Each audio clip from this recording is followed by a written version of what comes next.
bomber le torse di jaay fu mu yóbbu en 2 ans comme li ma doon wax nous le Sénégal a toujours eu une vocation universelle ce qui l'explique c'est l'histoire et la géographie. Mais comment Sonko peut avoir le complexe du blanc dans la mesure où non j'ai dit li mu wax waa France ak tubaab yi kenn mësu ko wax. mais ci en termes de vérité. bu doon ambassade Allemagne wala Tchécoslovaquie du ko wax mais moom lay wax le complexe d'infériorité devant la France. c'est-à-dire ça c'est freudien refoulement.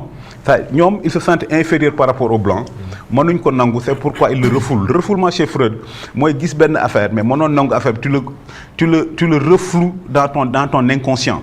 Le souvenir de Pastef c'est un refoulement du complexe d'infériorité ñoom ñëpp c'est des complexés ils sont complexés devant les blancs voilà président de l'Assemblée nationale ngay dagg santeeg ambassade de France.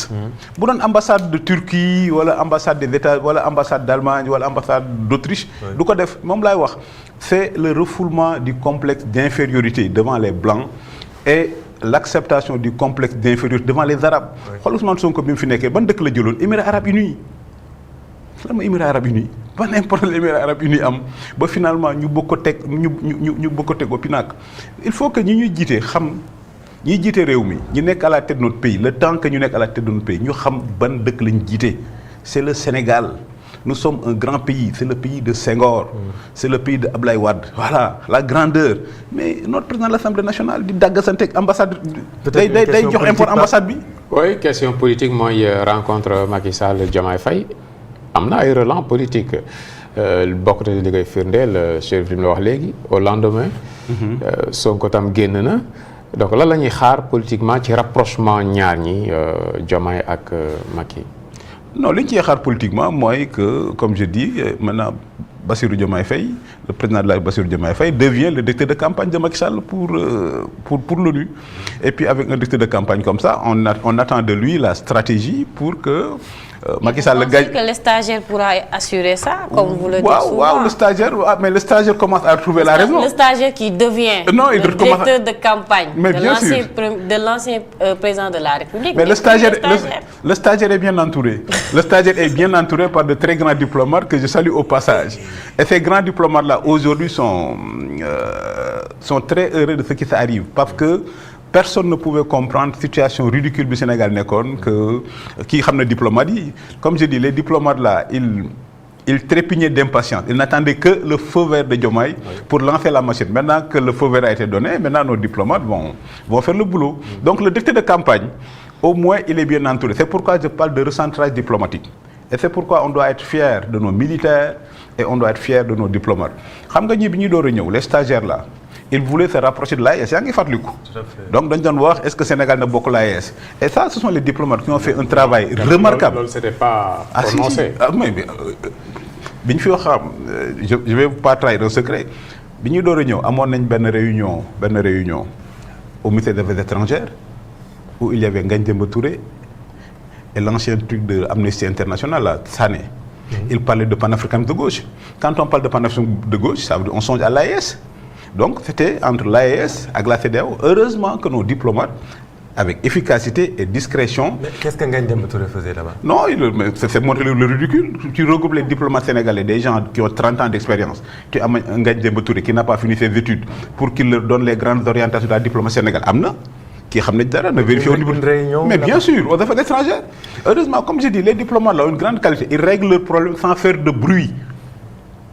Ils règlent leurs problèmes sans faire de bruit. À l'époque, c'était le panafricanisme de gauche. Quelqu'un qui n'a pas fini ses études. Tu convoques les diplomates, qui n'a pas fini son stage. Tu convoques les diplomates pour dire, oui, maintenant, les orienter. Yacine Fall m'a organisé une réunion bobo. Oui, au ministère des Affaires étrangères. Oui, panafricanisme de gauche. Les diplomates ont... C'est pourquoi je parle de recentrage diplomatique. Ils ont attiré l'attention de monsieur le président de la République sur les conséquences d'une première visite dans des États de l'AES. Le débat se posait. La première sortie du président, est-ce que ça doit être... C'est pourquoi ils ont trouvé le compromis de la Mauritanie. Mais imagine si les diplomates n'avaient pas fait leur travail avec efficacité et discrétion et que la première sortie à l'extérieur du président Bassirou Diomaye Faye soit le Burkina ou le Mali ou le Niger. Mais pour utiliser le langage diplomatique, tu as dit entre APR et le président de la République Bassirou Diomaye Faye, les signaux sont au vert. Oui, les signaux sont au vert. Les signaux sont au vert. Et même sur le plan de la politique extérieure. Oui, non, même sur le plan de la politique interne. Même sur le plan de la politique interne. Il est votre nouvel ami. Et Taïdi, il est le plus gentil, il est formidable, il est républicain. Non, on n'a pas dit ça. Et parallèlement, non, Sonko, c'est en réalité le monstre. Non, sur le plan économique. Non, sur le plan. Non, attends, moi je suis clair. Sur le plan économique. Non, votre rire en dit long. Non, sur le plan. Communication politique. Après man. Oui. Moi, je suis petit frère et ami de Macky Sall. Donc, moi, je peux maintenant affaire au Macky. Mais APR, parce que la même manière APR porter ma plainte parce que je ne suis pas habilité à parler au nom de l'APR. Même si j'ai beaucoup d'amis là-bas. C'est votre famille politique. Non, c'est pas ma famille politique. Je ne suis pas membre de l'APR. Oui, d'accord, mais c'est votre famille politique quand même. Non, mais moi, c'est Macky. Vous n'êtes pas peut-être un militant. Non, je ne suis pas un militant, mais bien sûr. Mais c'est votre famille politique. Non, moi, c'est Macky qui est mon grand frère et donc mon ami. Donc il y a une différence. Hein. Okay. Pour moi, il y a une différence. Parce que s'il n'y a pas de différence, j'irai prendre la carte de la paire. Donc, maintenant, pour revenir sur la question politique. Pour revenir sur la question politique, les signaux sont ouverts sur le plan diplomatique. Nous, on y a travaillé. Tous les Sénégalais y ont travaillé pour que le Sénégal reprenne sa place. Le Sénégal tienne son rang et donne un beau spectacle. Vous avez travaillé pour renforcer Bassirou Diomaye Faye. Non, on a travaillé pour contre Ousmane Sonko. Non, on a travaillé pour retrouver la normalité diplomatique. Non, ma diplomatie. Quand un ancien président du Sénégal, soit et que son pays le soutienne, c'est tout à fait naturel. Non, ci jàmmarloo bi entre le président de la République et le président de l'Assemblée nationale sur le plan politique, yéen da ngeen renforcer le président Bassirou Diomaye Faye. Moi, je parle à titre personnel. Oui. Sur le plan économique, je pense que Sonko et Diomaye, ils sont tous deux incompétents. C'est pourquoi ils ont mis le pays dans la nagba économique. Sur le plan économique, ils sont fondamentalement incompétents. Sonko et Diomaye. Diomaye et Sonko. Diomaye ne peut pas se dédouaner en disant que c'est Sonko qui bloquait. Sonko ne peut pas se dédouaner en disant aussi que c'est Diomaye qui bloquait. Mais aujourd'hui, mais dans le bilan, c'est peut-être trop facile. Dans le bilan, 90% c'est Sonko. La catastrophe c'est Sonko. Mais comment ça? Mais c'est ça qui est facile. C'est pourquoi c'est pas. Je donne des exemples. Mais qui est le président de la République? Qui détient aujourd'hui la signature dont on parle? Non, mais pendant 2 ans, oui, tout le monde sait que c'est Sonko qui a formé le gouvernement. La plupart des ministres disent on a vu Diomaye pour la première fois en Conseil des ministres. Pendant les 2 premières années, les 20 premiers mois, c'est Sonko qui avait tous les pouvoirs. Et il le disait lui-même. Wax na Assemblée nationale que man duma premier ministre bu ñu joxe instruction. Wax na ko man duma premier. Mais Sonko jàkkaarloo ay chef d'État ni leen si vous n'êtes pas courageux, nous on est courageux. Tout le monde sait que pendant les 20 premiers mois, Diomaye a été comme le roi d'Angleterre. Ça veut dire que Sonko moo doon buur di bumi. Sonko a prouvé en 20 mois qu'il est incompétent. Et puis après, il a fait sa crise d'adolescence, le pays en problème d'autorité, comment laisse gouverner. Qu'est-ce que tu veux pour gouverner? Il a dit je veux le ministère de la Justice et le ministère de l'Intérieur.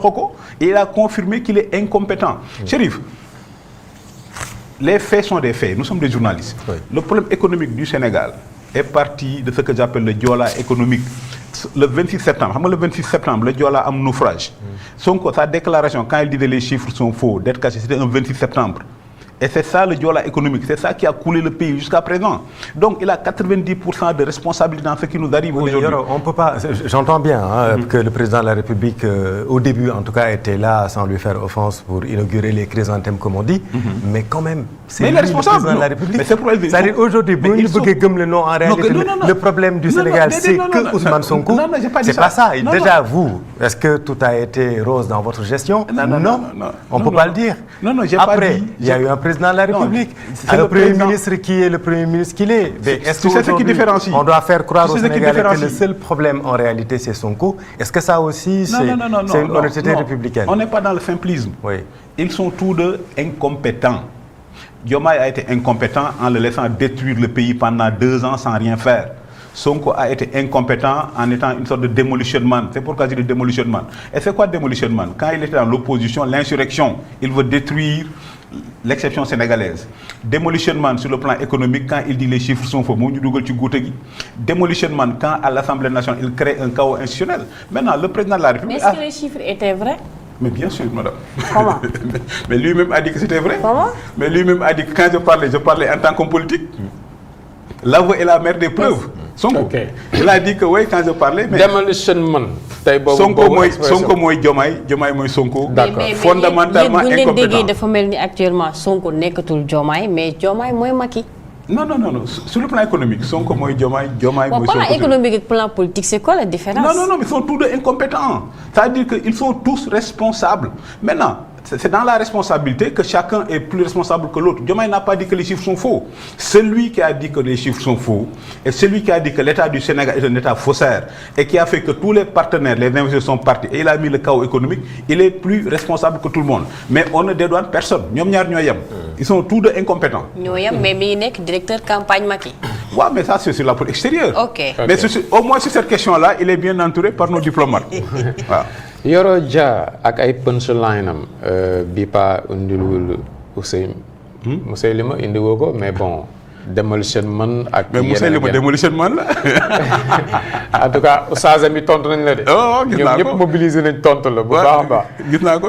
ok ñoom oustaz samay xarit lañ parce que aussi j'appartiens à ce monde à cette culture. d'accord Yoro Dia. à l'instant et bon da ñuy gunge rek balaa ñu yëkkati jotaay bi ñu ànd ak Lalla. xool li nga xamante ni moo gën a fës ci yéenekaay yi ci wolof defar nañ ko sànq ci tubaab kon jingle après ñu dem ci la revue des titres.